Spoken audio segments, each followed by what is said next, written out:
Ford Escape-ს ყიდვას აპირებთ? შესანიშნავი იდეაა, მაგრამ იცოდეთ, რომ მისი საიმედოობა შეიძლება ნამდვილი ლატარია იყოს. ზოგიერთი ვერსია ფაქტობრივად ტყვია გაუმტარია, ზოგი კი, ვთქვათ, რომ მუდმივი თავისტკივილი გახდება.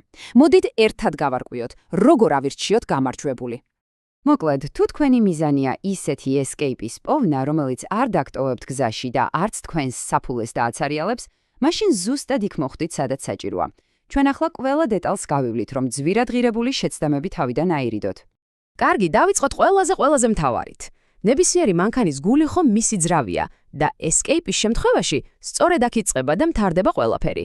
თქვენი არჩევანი აქ ფაქტობრივად ყველაფერს გადაწყვეტს. მოდით პირდაპირ საქმეზე გადავიდეთ. აი ეს ცხრილი ფაქტობრივად მთელი ამ ანალიზის მოკლე შინაარსია. როგორც ხედავთ, გვაქვს ორი აშკარა უპირობო ლიდერი და ერთი ძრავების ჯგუფი, რომელსაც კატეგორიულად უნდა ავარიდოთ თავი. მოდით ჩემპიონებით დავიწყოთ. მაშასე, რატომ არის 2.5 ლიტრიანი ძრავი ჩვენი ნომერ პირველი რეკომენდაცია? პასუხი ძალიან მარტივია, მისი კონსტრუქციის სიმარტივე. აქ არ გვაქვს არანაირი რთული ტურბინა, არც კაპრიზული პირდაპირი შეფრქვევის სისტემა. ეს არის დროით გამოცდილი უტყუარი აგრეგატი. მიეცით მას მინიმალური ყურადღება და 100,000 კილომეტრს გაგატარებთ, გარანტირებულად. და ჩვენი მეორე უპირობო ჩემპიონი, ჰიბრიდი. იცით ეს რას გავს? საუკეთესოს დამატებული საუკეთესო. ის იღებს იმამე ფანტასტიკურად საიმედო 2 და ხაომი 10 ლიტრიან ძრავს და უმატებს Ford-ის 10 წლეულების განმავლობაში დახვეწილ ძალიან გამძლე ჰიბრიდულ სისტემას. და რას ვიღებთ შედეგად? წარმოუდგენელ საიმედოობას და საწვავის შტამბეჭდავ ეკონომიას. მეტი რაღა უნდა ვინატროთ. კარგით, ახლა გადავინაცვლოთ 2 წლიტრიან ეკობუსტზე. ნახეთ, თუ თქვენთვის მთავარი სიმძლავრე და დინამიკაა, ეს ძრავი ნამდვილად მოგეწონებათ. ის საკმაოდ გამძლეა, მაგრამ და ეს არის ძალიან დიდი მაგრამ. ის ძალიან მომთხოვნია. ამ ძრავს სჭირდება მხოლოდ უმაღლესი ხარისხის ზეჩი და სერვისის გრაფიკის რკინესებური დაცვა. ოდნავ მაინც თუ მოადუნებთ ყურადღებას, ამას შეიძლება ძალიან ძვირი ფასი კონდეს. და მივადექით იმ ძრავებს, რომელთა გამოც სინამდვილეში მთელი ეს გარჩევა დავიწყეთ. ფაქტობრივად ყველა ექსპერტი ერთხმად ახმდება, რომ ეს აგრეგატები ითვლება ყველაზე პრობლემურად. და აი რატომ? ამ ძრავებს აქვთ საშიში კონსტრუქციული დეფექტი. მოკლედ რომ თქვა, გაგრილების სითხე, ანტიფრიზი, შეიძლება პირდამირ ცილინდრებში მოხდეს. რა ხდება მერე? ძრავის გადახურება და კატასტროფული, ხშირად გამოუსწორებელი დაზიანება.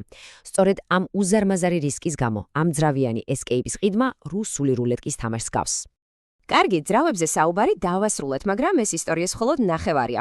ახლა დროა მეორე უმნიშვნელოვანეს ნაწილზე გადავიდეთ, გადაცემათა კოლოფზე. კარგი ამბავისაა, რომ აქ არჩევანი გაცილებით მარტივია. უბრალოდ შეხედეთ, განსხვავება დღესა და ღამესავითაა. ერთ მხარეს გვაქვს ჰიბრიდული ვერსიის ECVT კოლოფი. ეს არის პრაქტიკულად უპრობლემო, სუპერგამძლე და სუპერსაიმედო. მეორე მხარეს კი გაცილებით უფრო გავრცელებული 6 შქარიანი ავტომატიკა, რომლის მთელი ბედი მხოლოდ ერთ რამეზეა დამოკიდებული. მაშ, რა არის ეს ერთი რამ, რასაც შეუძლია 6 შქარიანი ავტომატიკის გადარჩენა ან პირიქით დაღუპვა? როგორ უნდა მოვიქცეთ, რომ მან დიდხანს და უპრობლემოდ იმუშაოს? საბედნიეროდ, პასუხი მართლა ძალიან მარტივია.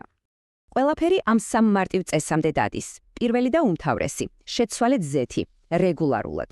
დროთა განმავლობაში ზეთი კარგავს თავის თვისებებს და ვეღარ იცავს შიდა ნაწილებს ცვეთისგან. მეორე, დაიცავით ინტერვალი.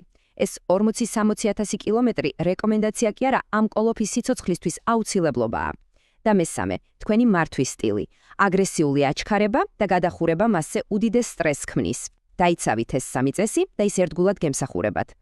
კარგით, მოდით შევაჭამოთ. ჩვენ ყველა ფაქტი დავალაგეთ, განვიხილეთ ძლიერი და სუსტი მხარეები, ახლა დროა ყველაფერი ერთად შევკრათ და საბოლოო კრისტალურად ნათელი ვერდიქტი გამოვიტანოთ. და აი, ეს სურათი ამბობს ყველაფერს.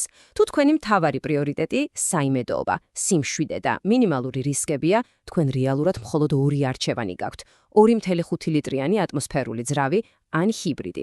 რაც შეეხება 1.5 და 1.6 ლიტრიან ეკობუსტებს, იმ სერიოზული რისკების გათვალისწინებით, რაც მათ ახლავს, ბევრად უკეთესია უბრალოდ თავი შორს დაიჭიროთ. ასე რომ, როცა მანქანის ძებნას დაიწყებთ, ეს გამოიყენეთ როგორც თქვენი შოპინგ ლისტი. თქვენი მიზანია იპოვოთ მოდელი 2.5 ლიტრიანი ძრავით, ჩვეულებრივი ან ჰიბრიდული და თუ ჩვეულებრივ ავტომატიკაზე შეჩერდებით, აუცილებლად მოითხოვეთ მისი მომსახურების ისტორია. ეს განხილვა სარექვემდებარება.